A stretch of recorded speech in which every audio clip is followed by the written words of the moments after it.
여러분, 안녕하세요. 경제적 자유를 추구하는 주식부자 주부입니다. 저와 함께 삼성전자 장기 투자로 행복한 노후를 만들어 가실 분은 구독과 좋아요를 누르시면 감사하겠습니다. 저와 함께 가시면 100% 희망찬 노후가 기다리고 있다는 말씀을 드리고요. 불안한 노후 저와 함께 걱정 없이 날려보내시기 바랍니다. 이번 시간에는 이재용 부회장이 컴백해서 계약서에 사인한다. 주주님들 조금만 기다려라 라는 내용에 대해 이야기를 해보겠습니다. 여러분 7월 28일 수요일입니다. 오늘 하루도 즐겁고 행복하게 잘 보내시기 바랍니다. 여러분 요즘 삼성전자를 둘러싼 분위기가 심상치 않습니다. 악재 관련 뉴스들이 쏟아지고 있는데요. 이런 악재 관련 뉴스들이 쏟아지고 있는 이유는 여러 가지가 있을 수가 있겠습니다. 첫 번째는 이재용 부회장의 사면 여론 형성을 위해서 미디어에서 이런 뉴스를 뿌리는 거라고 예상해 볼 수 있겠습니다. 두 번째로는 정말로 삼성전자가 이런 위기를 맞고 있어서 이런 뉴스를 내보내는 것일 수도 있겠습니다. 어떤 이유에 의해서 이런 뉴스들이 쏟아지고 있는지에 대해서는 여러분들 각자가 잘 판단해 보시기 바랍니다. 아무튼 실제적인 위기론이 급부상하고 있다고 생각을 하고 이야기를 해보도록 하겠습니다.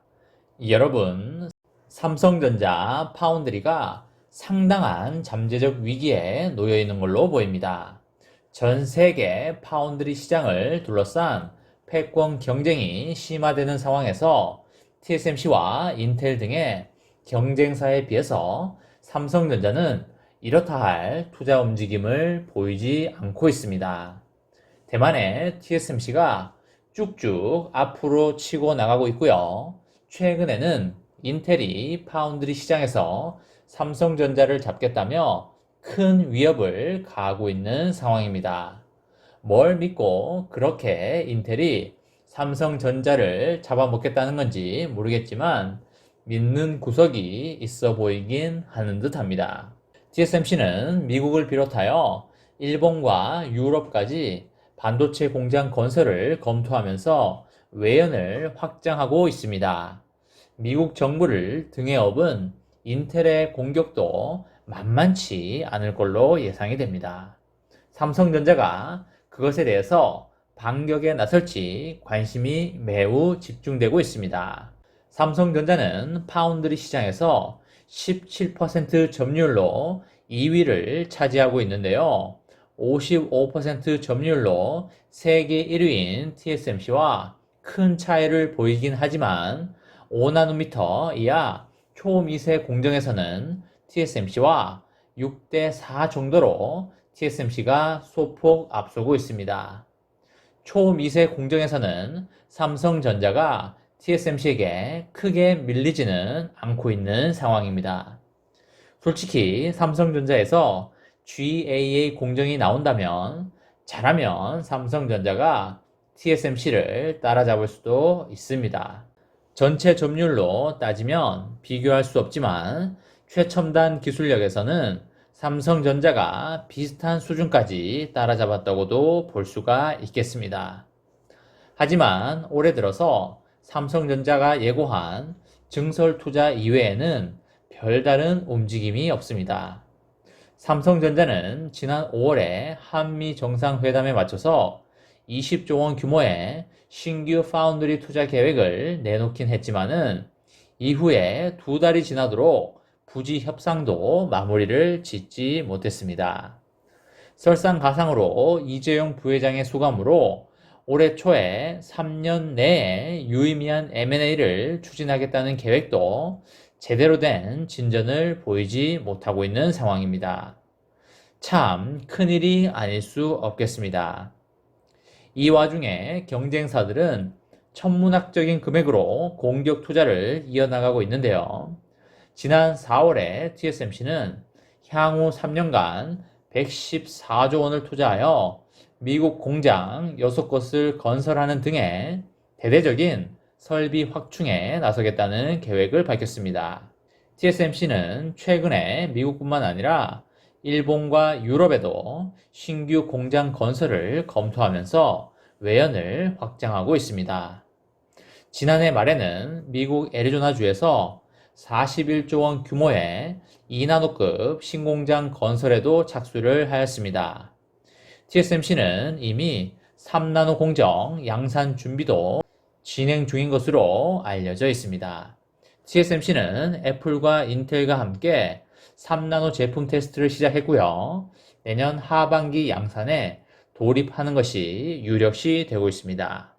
인텔 역시 세계 3위 파운드리 회사인 글로벌 파운드리 인수에 착수하는 등의 무섭도록 치고 나가고 있습니다. 인수와 관련된 인텔의 공식 발표는 없었지만 미국 월스트리트 저널에 따르면 인수 시에 34조 규모의 거래가 될 수 있다고 합니다.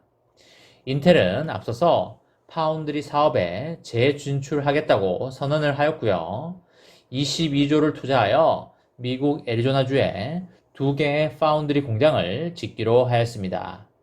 그런 인텔이 파운드리 사업을 확대를 하기 위해서 지름길로 M&A를 검토하고 있다는 사실만으로도 시장은 매우 긴장하고 있습니다. 뿐만 아니라 인텔은 27일에 개최된 온라인 기술 전략 설명회에서 2025년까지 파운드리 사업 확장 로드맵을 발표하고요. 4년 내에 TSMC와 삼성전자를 따라잡겠다는 포부를 내비쳤습니다. 인텔의 기술 로드맵은 상당히 공격적인데요. 2024년에는 2나노 수준인 20A를 생산하고요. 이어서 2025년에는 인텔 18A를 양산할 계획입니다. 18A는 1.8나노 수준입니다. 세계 파운드리 시장 1위인 대만의 TSMC와 2위인 삼성전자는 2023년 3나노 공정 제품 양산을 목표로 하고 있습니다. 이와 함께 인텔은 퀄컴과 아마존을 새 고객으로 소개를 했는데요. 인텔은 앞서서 100개 이상의 기업과 파운드리 사업 협의를 벌이고 있다고 밝혔고요. 퀄컴과 아마존 같은 대형 고객사 유치도 이번이 처음으로 알려져 있습니다. 이재용 부회장의 8.15 가석방 가능성이 제기가 되면서 그간에 침묵했던 삼성전자가 본격적으로 반격에 나설지 주목이 됩니다. 재계는 이재용 부회장이 다음 달 복귀를 한다면 그간에 미뤄뒀던 투자 계획 등에 삼성의 의사결정이 상당히 빨라질 것으로 보고 있습니다.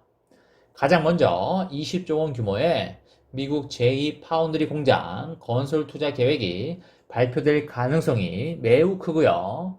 후보지는 현재 텍사스주 오스틴이 유력한 가운데 막바지 인센티브 협상이 진행 중입니다.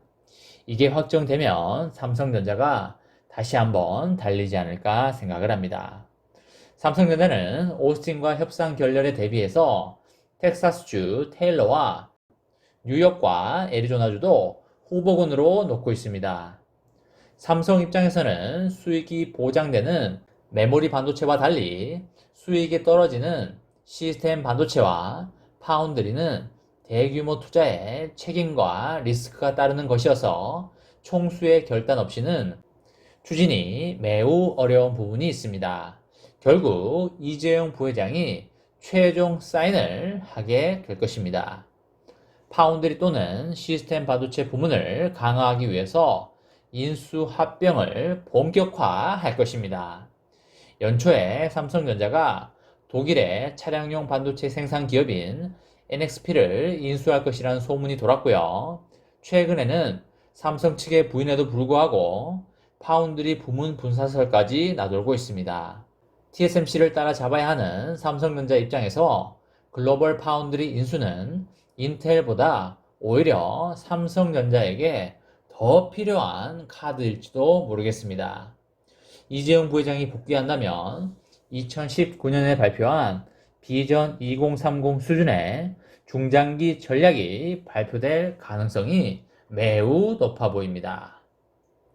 이번 시간에는 이재용 부회장이 컴백해서 계약서에 사인한다. 주주님들 조금만 기다려라. 라는 내용에 대해 이야기를 해보았습니다. 저와 함께 삼성전자 장기 투자로 행복한 노후를 만들어 가실 분은 구독과 좋아요를 눌러주시면 감사하겠습니다.